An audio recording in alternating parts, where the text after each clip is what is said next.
നമുക്കിന്നൊരു പച്ചക്കായ തോരൻ വെച്ചാലോ? അതിന് വേണ്ടത് 3 പച്ചക്കായയും കുറച്ച് ചീരമുളകും അരമുറി തേങ്ങയുമാണ്. ആദ്യം തന്നെ പച്ചക്കായ ചെറിയ കഷ്ണങ്ങളാക്കി മുറിച്ച് കുക്കറിലേക്ക് ഇടുക. അതിലേക്ക് 1/2 ടീസ്പൂൺ മഞ്ഞൾപ്പൊടിയും പാകത്തിനുപ്പും ചേർത്ത് വെള്ളമൊഴിച്ച് 2 വിസിലിട്ട് വേവിക്കണം.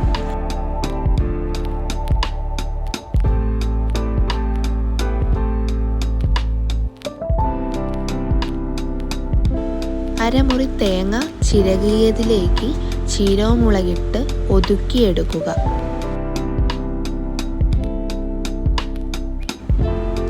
അതിനുശേഷം ഒരു പാത്രം അടുപ്പത്ത് വെച്ച് അതിലേക്ക് 2 ടീസ്പൂൺ വെളിച്ചെണ്ണ ഒഴിച്ച് ഇത്തിരി കടുകും 2 വറ്റൽ മുളകുമിട്ട് താളിക്കുക.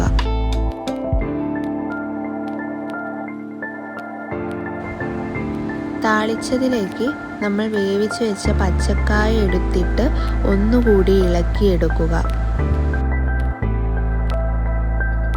അതിനുശേഷം നമ്മൾ ഒതുക്കി വെച്ച തേങ്ങയും ചീരമുളകും കൂടി ഈ പച്ചക്കായയിലേക്ക് ഇട്ട് ഇത് വറ്റിച്ചെടുക്കുക.